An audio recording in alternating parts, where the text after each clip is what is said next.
Ronaldo Abranches. Sou eu. Olá você que está na rede e também adora ver bola na rede. Está começando o programa Bola na Rede. Aqui você tem o que de mais importante aconteceu e acontecerá no esporte, com destaque para a grande paixão do brasileiro, o futebol. São destaques do programa de hoje. Na crônica do professor Ronaldo Abranches, ao fechar as cortinas do Brasileirão, novas expectativas surgem sobre o futuro do futebol brasileiro. Brasileirão, versão 2019, já é história. O que tem para contar sobre essa edição? Mundial Interclubes. Sem futebol no Brasil, o foco agora é o Mundial de Clubes. Saiba aí cada jogo deste torneio. O que vem por aí? Quais as expectativas para o futebol brasileiro em 2020? No apito final, para quem será o cartão amarelo e o cartão vermelho dessa semana. Esses são destaques que você vê aqui no programa Bola na Rede, na TV que pega em seu celular. Chega ao fim aquele que é considerado um dos campeonatos mais competitivos do mundo. Um campeonato longo em que, por consequência, sua trajetória costuma ter variações. Times que chegam a ser líder e às vezes terminam brigando contra o rebaixamento. Um campeonato que gera motivações que vão além do título. Classificação para a Libertadores, para a Sul-Americana e talvez a mais intensa seja a motivação para fugir do rebaixamento. O bônus, financeiro, a gratificação da CBF também varia em função da colocação na classificação final. Assim, movimenta a elite do futebol brasileiro do mês de maio até o mês de dezembro de cada ano. Seu ponto negativo é que concorre com vários outros campeonatos, em que muitos clubes acabam por priorizar os campeonatos mais curtos, alguns no estilo mata-mata. Essa versão do Brasileirão acendeu uma luz que pode ser muito importante para o futebol brasileiro. A presença de dois técnicos estrangeiros que têm um estilo de jogo diferente, eles fizeram a diferença neste ano. A crônica desportiva exaltou bastante a filosofia, a maneira de trabalhar e acabou por gerar uma grande pressão, uma forte pressão nos técnicos brasileiros, gerando inclusive um certo mal-estar, um constrangimento. Houve inclusive princípio de reação por parte de alguns, mas não teve como evoluir por questões óbvias. Essa pressão, ela pode forçar os técnicos brasileiros a começar mudanças na filosofia de jogo, deixando de ser tão retranqueiros, passando a ter mais ousadia, agindo de maneira mais ativa e menos reativa em seus times. O futebol é uma arte. As pessoas pagam ingressos, pagam assinaturas de TV fechada para assistir espetáculos e não o que muitos clubes têm apresentado no futebol brasileiro. Por isso, eu torço muito, e torço mesmo, para que essa luz se mantenha na cabeça, principalmente dos técnicos que estão atuando no futebol brasileiro, para que aquele futebol que caracterizou o Brasil como detentor aí do mais belo futebol do mundo volte a ser a nossa característica. Pelo menos essa é a minha opinião. Estamos de volta no programa Bola na Rede. Mais uma vez, nosso amigo professor Cirineu nos ajudando aqui e neste programa dando assim uma visão do que foi esse Campeonato Brasileiro versão 2019. Obrigado, Cirineu, mais uma vez sua presença aqui. Olá, amigos do Bola na Rede, obrigado, professor Ronaldo, pelo convite. Estamos aqui hoje para falar, então, do fechamento do Brasileirão, um dos maiores campeonatos competitivos do mundo. Exatamente. Fechou-se as cortinas, né, de um dos mais competitivos campeonatos do mundo. E o que dizer, né, dessa versão 2019? Olha, a versão do Campeonato Brasileiro de 2019 foi muito bom para o futebol brasileiro. Eu acredito que você observa, em relação aos times, nós não tivemos muitas surpresas, não.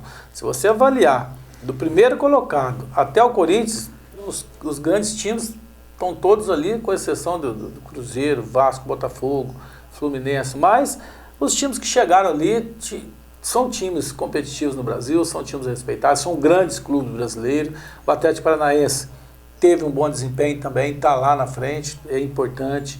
E uma das características que ficou bem claro para este ano nessa versão do Campeonato Brasileiro, foi a questão do investimento, né? O time precisa fazer os investimentos e precisa também acertar no momento que vai fazer o investimento. O treinador, os dois treinadores estrangeiros foram destaques, né? Tanto do Flamengo quanto o do Santos, e mostraram realmente uma forma diferente de jogar, um futebol mais competitivo, e realmente fez a diferença nesse Campeonato Brasileiro. Então eu acredito que este ano, com o Flamengo, com o investimento que ele fez, com o desempenho do Flamengo, que é indiscutível, o Santos não ficou muito atrás, né? Também fez um excelente desempenho. O Palmeiras poderia ter sido melhor se tivesse um treinador melhor, talvez ele pudesse ter um aproveitamento melhor. Agora, destaque para mim do Campeonato Brasileiro, além do Flamengo que foi campeão e o desempenho dele batendo vários recordes, eu colocaria o time do Fortaleza, que é um time considerado pequeno, fez uma bela campanha, né? Então o time do Fortaleza mostrou uma reação incrível. Se o Rogério Ceni não tivesse saído, quem sabe ele poderia estar numa outra posição. A gente não pode falar, mas eu acredito que também poderia estar. Foi para a Sul-Americana, quer dizer, para a Sul-Americana. Subiu para a primeira divisão e ainda conseguiu uma boa classificação, disputando o campeonato agora, né, internacional. Tanto do Fortaleza, e aí nós tivemos também outros dois destaques, na minha opinião, que a gente tem que levar em consideração. O Goiás e o Bahia também fizeram uma boa campanha no Campeonato Brasileiro. E eu vou falar agora dos times que estão lá embaixo, o Avaí, CSA, Chapecoense, pela primeira vez que caiu, não tinha time realmente para competir, e eu acho que ali não tem que se discutir. O que foi uma surpresa, mas uma surpresa já prevista, né, como se diz assim, foi surpresa porque o Cruzeiro é um grande time, a gente achou que no início do campeonato ele não fosse cair. Tudo que aconteceu nos bastidores, pelo elenco que tinha, exatamente, a gente poderia avaliar que ele não teria uma boa classificação, mas jamais ser rebaixado em um plantel desse, né? O Cruzeiro foi uma surpresa muito ruim e negativa para o futebol brasileiro. O Cruzeiro, com o plantel que ele tinha, o time que ele ainda tem no papel, né? Ele não conseguiu um bom desempenho, e aí demonstrou que realmente quando o futebol não anda bem na parte administrativa, reflete no campo. E isso está bem claro. Essa mudança de treinador querendo fazer milagre. O treinador não faz milagre, não. O time tem que jogar junto. O treinador é um excelente componente para que o time possa vencer. Você tocou num assunto que eu gostaria da gente explorar um pouco mais, que é a questão do treinador. Nos últimos anos, o futebol brasileiro tem sido muito criticado em relação exatamente ao nível, né, do futebol, em relação à filosofia de jogo. O futebol, normalmente, todo o esquema é para não perder, ganhar por uma bola. Isso traz, né, para o futebol realmente algo que vai contra o futebol arte.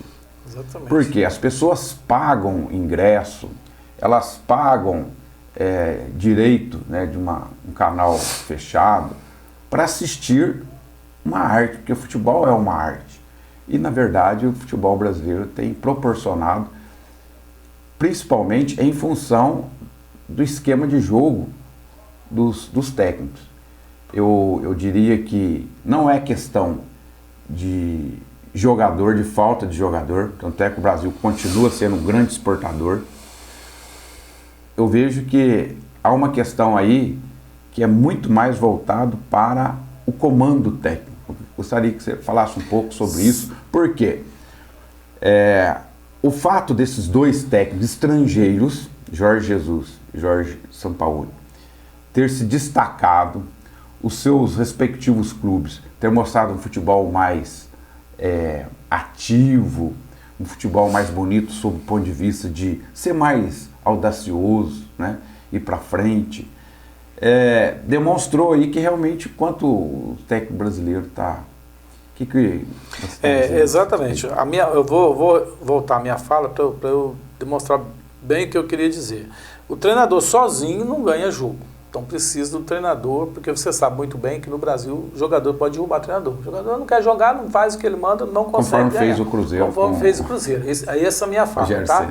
Agora, se você tem um treinador que ele gosta de jogar para frente, ele joga pelo futebol, trabalha bem a equipe, consegue ganhar o grupo, aí esse treinador vai fazer misérias, né? Vai fazer o que puder fazer de positivo para esse time. Então, o conjunto da obra tem que existir. E o que você está falando, em relação aos treinadores estrangeiros, eles realmente buscaram uma postura diferente, que é jogar para frente. Os treinadores brasileiros dos últimos anos estão muito retranqueiros, com 2 cabeças de área. Não tem problema jogar com 2 cabeças de área, mas que 2 cabeças de área que joga a bola, que chega no ataque, né?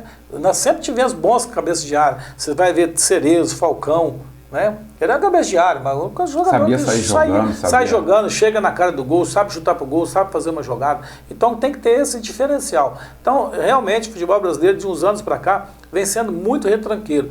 Você vê o time do Corinthians jogar, você vê exatamente esse estilo que você está comentando. Jogando por uma bola. Joga por uma bola. Time grande. Time grande. Ontem eu assisti outro jogo também, que foi o Ceará e o Botafogo.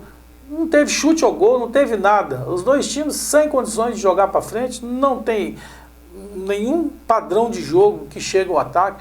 Ou seja, eu espero que com esses 2 treinadores que vieram para o Brasil, ele possa realmente despertar a atenção dos demais treinadores para melhorar a qualidade do futebol brasileiro. Que nós temos, é o que você falou, tem muitos jogadores bons, né? São excelentes jogadores no nosso país, a gente continua exportando. Está faltando aproveitar ainda mais os garotos da base. Tem poucos times que aproveitaram. Aí fala assim, não, é muito novo, vai queimar. Vai aproveitando aos poucos, vai inserindo esses jogadores, vai aproveitando, né? E realmente, essa diferença que fez o treinador do Santos e o treinador do Flamengo, eu acho que vai despertar um pouco mais... porque incomodou, técnicos, né? Incomodou e mostrou que realmente é diferente. A crônica desportiva, ela acabou fazendo uma pressão muito forte no momento que ficava nessa discussão, e aí força os técnicos brasileiros a tentar ser um pouco mais ousados. Exatamente. Né? Veja que o Palmeiras mudou, né, mandou o técnico embora e já definiu, vamos mudar a nossa filosofia de jogo, o nosso sistema de jogo, e está atrás de um técnico, está atrás do Sampaoli, não sei se vai conseguir. Se não conseguir, ele vai buscar um técnico que seja desse estilo. A realidade é que para o ano de 2020, o time que quiser ganhar alguma coisa no Campeonato Brasileiro vai ter que investir. Vai ter que investir em treinadores bons. Esse vai ser a diferença, porque já deixou claro, eu não sei se o Flamengo continua com o Jorge Jesus. Ninguém sabe. Ninguém sabe. Mas ficou claro que o técnico ali ajudou muito o desempenho do time. Eu não tenho dúvida que se o técnico Jorge Jesus não ficar, o Flamengo vai buscar técnico fora. Ele não vai pegar técnico aqui do Brasil. Exatamente. Agora, outra coisa eu reforço a falar. O Flamengo, ele contratou um técnico bom e contratou muito bem. Os jogadores que chegaram no Flamengo realmente fizeram a diferença. Né? Foram assertivos. Dessa vez foi assertivo. Coisa que não aconteceu com o Palmeiras, que também investiu bastante, mas não gerou o mesmo resultado. O Palmeiras não gerou o mesmo resultado. Eu acredito que ainda em função do treinador. Da contratação também pode ser, mas nós tivemos a oportunidade de ver um técnico diferente fazendo as jogadas ali. Agora o Flamengo, com um técnico diferente, os jogadores que chegaram corresponderam. E surpreendeu. Pegar um zagueiro daquele que veio, o Pablo Mari, né? Veio do exterior, o cara jogou muita bola. Acho que vale o Gerson no meio de campo. Acho que vale ressaltar a importância do Sampaoli no Santos, porque o elenco do Santos, ele não foi feito o investimento que o Flamengo fez. E ele conseguiu tirar isso do Santos, realmente mostra a eficiência do técnico, porque quais os investimentos que o Santos fez? O Santos praticamente perdeu os jogadores, né? O Sampaoli fez um trabalho excepcional ali no time do Santos, com um time praticamente, né? O mesmo time que estava ano passado, e ele só perdeu os jogadores.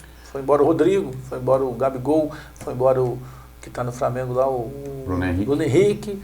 Ou seja, então o Sampaoli realmente, se for verificar de trabalho e de resultado, o Sampaoli fez um excepcional trabalho. Por isso que foi muito interessante essa vitória do Santos contra o Flamengo, quer dizer, um time que era o time a ser batido, era o Flamengo. O Santos foi lá e conseguiu, tudo bem que era no final, já está decidido, mas não importa. O que importa é que o Santos fechou o campeonato realmente da maneira que ele estava jogando para frente, jogando com intensidade. Fechou e não é fácil, ganhar do Flamengo de 4-0. Ele jogou muito bem. Né? O time do Flamengo, eu achei que o Flamengo não poderia ter perdido com um placar tão elástico assim. Agora o Santos fez por merecer. Sem dúvida. Parabéns ao time do Santos. Mais uma semana, então, essa última rodada, que foi a 38ª rodada do Campeonato Brasileiro. Tivemos aí 27 gols, o que dá uma média aí de 2,7 gols. Uma média boa, né, de gols na última rodada. O Flamengo ajudou nessa média, Ronaldo? Ajudou bastante. Ele ajudou em outras rodadas de maneira favorável, mas agora ele ajudou de novo. Né? Só tivemos um empate 0-0, que foi Avaí e Atlético Paranaense.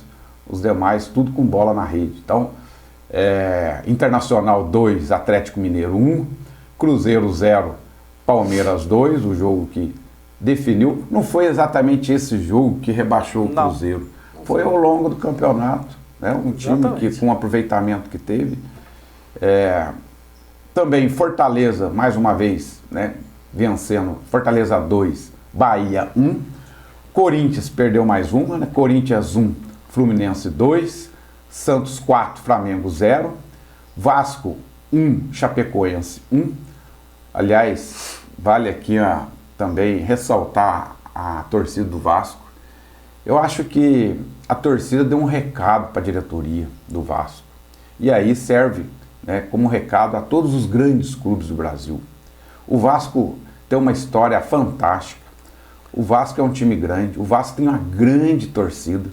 Esse lance de chegar aí a superar 170 mil sócios torcedores foi um recado que a torcida deu para a diretoria do Vasco, para se organizar melhor, para administrar, porque a torcida tem. E aí pode tirar realmente qualquer clube grande que tenha torcida, é só uma questão realmente de saber administrar, que a torcida vai e corresponde. Tá aí, a torcida do Vasco ontem lotou o Maracanã, né? Foi bonito ver a torcida do Vasco no Maracanã, uma festa bonita.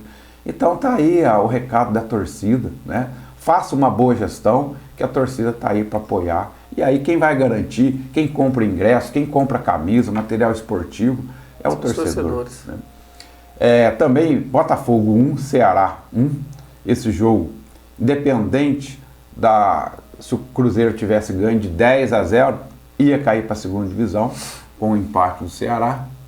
O Ceará dependia só dele. A torcida do Cruzeiro, o único momento que ela vibrou ontem no Mineirão, foi o momento que saiu o gol do Botafogo. Aí a televisão mostrou lá a torcida vibrando. Olha que um time como o Cruzeiro, né, a grandeza do Cruzeiro, proporcionar isso para a torcida, a única vibração que ela teve foi durante o jogo do gol do Botafogo. Um gol do Botafogo. É triste. O outro jogo, que também não valia absolutamente nada, foi o único empate. Avaí 0, Atlético Paranaense 0. Goiás 3, Grêmio 2. Grêmio colocou a molecada para jogar ontem. Eu acho que o Flamengo deveria ter feito isso também. CSA 1, São Paulo 2. Esses então foram os resultados aí dessa última rodada do Campeonato Brasileiro. No próximo bloco, estaremos trazendo aqui o que vem por aí. Como não tem rodada, quais as expectativas, né, da próxima versão do Campeonato Brasileiro. Eu diria o seguinte, do futebol brasileiro para o ano que vem. O que se espera do Campeonato Brasileiro do ano que vem? Voltamos já. É rapidinho.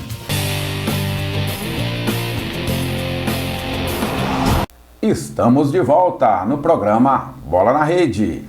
E nesse bloco, o que vem por aí? O que vem por aí é depender muito da situação, né, do atual e quais as expectativas, as perspectivas que existem para o ano que vem, em termos de investimento, em termos de filosofia de jogo, em termos de novos times subindo para a primeira divisão. Então, rapidamente, passando aqui os clubes que foram para a Libertadores, que é uma expectativa. Libertadores sempre é uma grande expectativa. Então, para os clubes que conseguiram essa classificação, coloca na sua torcida realmente essa expectativa de repente, participar da Libertadores e conseguir fazer, né, um grande campeonato. Então, disputarão a Libertadores o ano que vem, Flamengo, que não ocupou, né, essa vaga, acabou Flamengo e Atlético Paranaense proporcionando um aumento aí de clubes, acabou sendo então 8 clubes, então Flamengo, Santos, Palmeiras, Grêmio, Atlético Paranaense, São Paulo e disputando não a pré-Libertadores, né? A pré-Libertadores, porque o grupo, na verdade, é Santos, Palmeiras, Grêmio e Atlético Paranaense, né?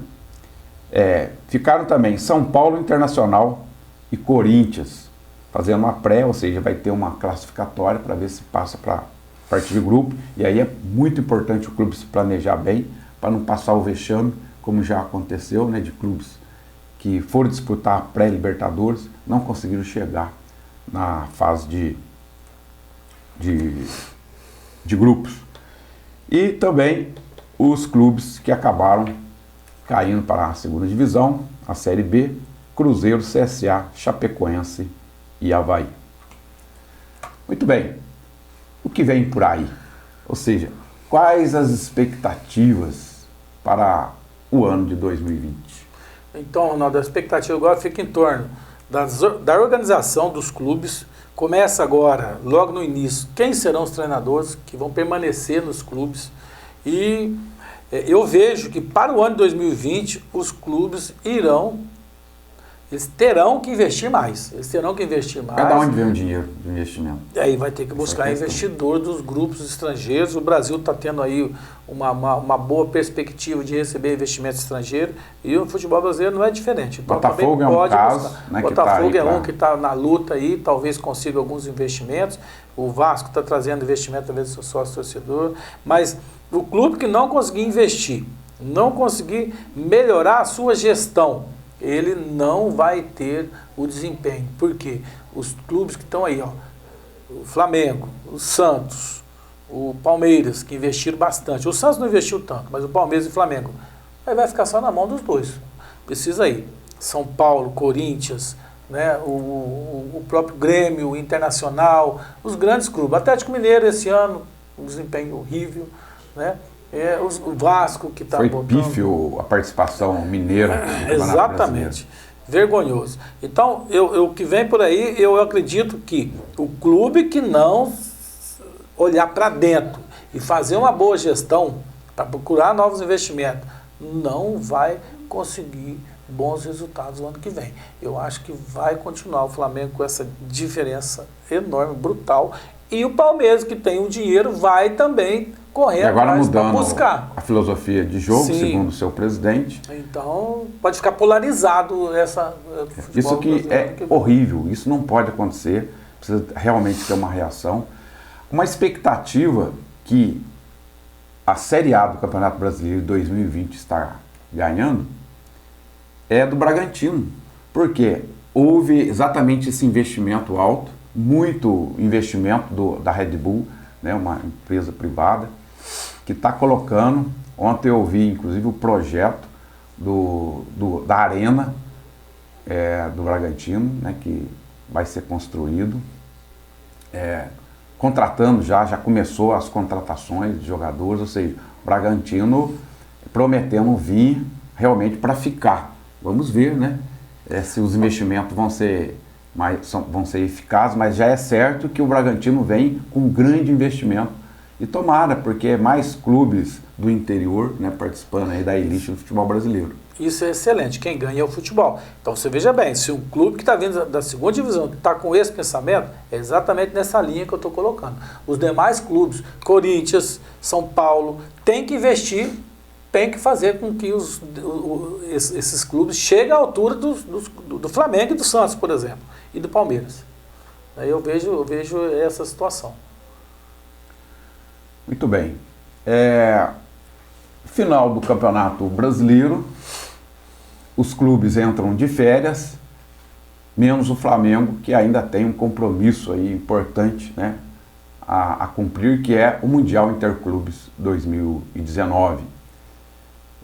A tabela, né, já está definida desse torneio, né, que é um torneio que normalmente é no finalzinho do ano. Está programado então para o dia 11 de dezembro, né, o primeiro jogo. Todos os jogos serão às 15h30, né, horário de Brasília. Então vai acontecer um playoff, Al-Sadd e Higiene Sport, dia 11 de dezembro. E no dia 14, o vencedor desse playoff vai pegar o Monterrey, que é do México, né? Depois, as quartas de finais, também, dia 14 de dezembro. Esse jogo vai ser às 12 horas, é o único jogo com horário diferente. Esperance de Tunis e Al Hilal. Na verdade, é um desses que vão estar enfrentando o Flamengo, que aí é no dia 17 de dezembro, às 15h30, Flamengo e o vencedor ainda, Esperance de Tunis e Al Hilal. E depois, dia 18, Liverpool contra o vencedor das quartas de final, que é Monterrey, ou o vencedor da playoff. E aí, no dia 21 de dezembro, às 15h30, acontece então a grande final desse campeonato mundial. E aí, Cirineu? Olha, Ronaldo, eu vejo que o Liverpool e o Flamengo são dois times propensos a disputar a final. O que a gente precisa é lembrar o Flamengo que ele tem que virar a chavinha quando vai jogar contra os times estrangeiros. Ele fez uma final da Libertadores contra o River Plate. Sofreu muito. Olha, aquela final lá, só o Flamengo mesmo para fazer isso. Cai do céu, os torcedores mais não conseguiram. E diga-se de passagem, estava 1-0 controlado o jogo e o River Plate merecendo o resultado. Então o Flamengo precisa realmente chegar no Mundial com a chavinha ligada, entendendo que ele tem que jogar futebol. Se ele fizer o mesmo que aconteceu aqui, ele corre um risco de perder o Mundial. Talvez não é um risco, né? Jogar contra o Liverpool, qualquer um dos dois pode ganhar. Mas tem que chegar. Então lá, tem que chegar e chegar com futebol. Enfrentar o Liverpool, porque tem um jogo, e esse time esse time aí, se não me engano, é o que o Jorge Jesus dirigiu. Então, aí eu acho que ele tem que virar a chavinha e jogar o futebol de verdade. Na final, se ele for para a final contra o Liverpool, que eu acredito que ele vá, ele tem que realmente entrar pilhado no jogo. Porque eu acredito que... É muito difícil, o time é muito bom. Aí... Ganhou esse final de semana, Jesus faz milagre aí, mas 2 milagres seguidos eu não acredito. Então ele precisa realmente chegar mais antenado. É possível? Lógico que é. Né, mas as dificuldades são muitas, porque realmente... Eu acredito que ele ganhe o título mundial. Quem? O Flamengo. Eu acredito. Se ele entrar jogando o futebol que ele vem apresentando nos últimos jogos. Entendeu? Se ele jogar como jogou lá no River Plate, ele poderá complicar. E aí, eu não sei. É um jogo difícil, todo mundo sabe, mas é da maneira que se entra em campo que vai definir o jogo. Se ele entrar apagadão, ele não vai conseguir, não. Vai ter que ter um sistema muito bem feito de marcação, porque tem 3 jogadores, né, que chegam no ataque, que realmente faz a diferença. Então, vai ser muito difícil, mas é isso aí. Olhando para o parte do futebol, você vê o Flamengo jogar hoje, você vê que ele tem total condições de ganhar. Eu vi o time do Liverpool disputando a final, não vi nada demais no time do Liverpool. Tem os jogadores importantes lá? Tem, mas não é um time brilhante, como era o Real Madrid, Salah, Mané, como era o Barcelona, né? O time do Liverpool é um time que, normal, dá para jogar tranquilo. Contra ele, tendo um time bom, e volto a dizer, tem que entrar ligado no jogo. Se ele entrar da forma que entrou, como que o River dominou o time do Flamengo. Né? Então, todo mundo sabe disso. Tudo bem, que foi campeão, esquece, todo mundo esquece. Mas a verdade é que não foi fácil.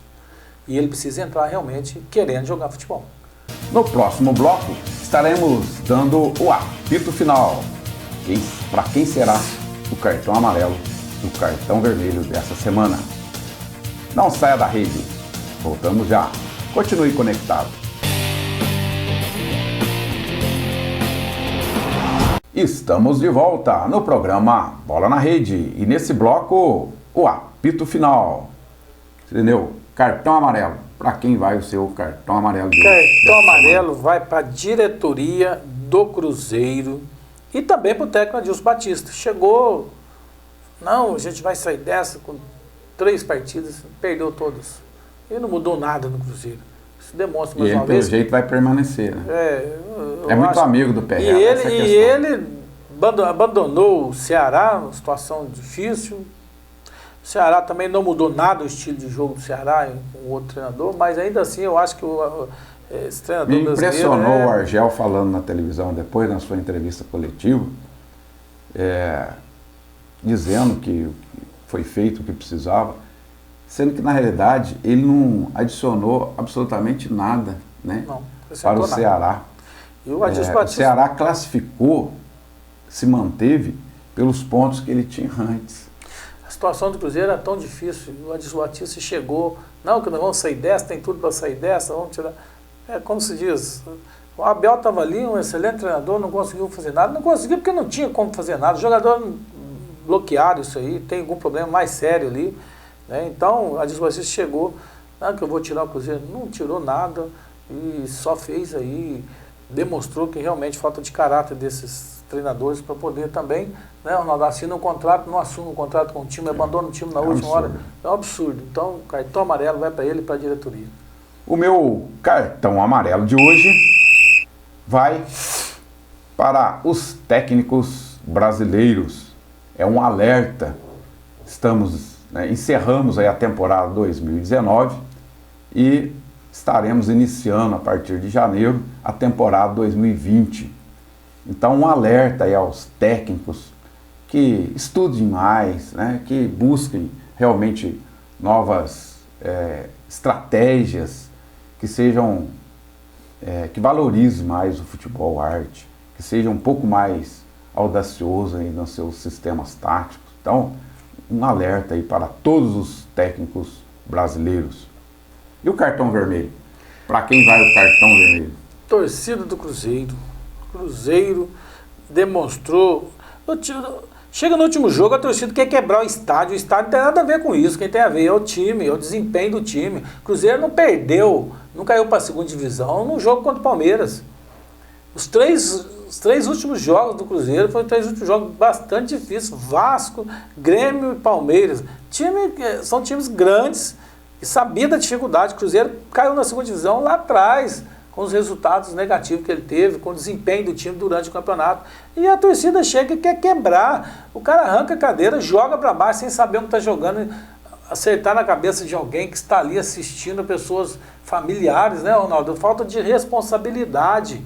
Eu acredito que nós temos que acabar com isso dentro do estádio. Essas pessoas não poderão entrar mais nos estádios para comparecer. Então, cartão vermelho para esses torcedores. O meu cartão vermelho dessa semana vai para o time do Flamengo.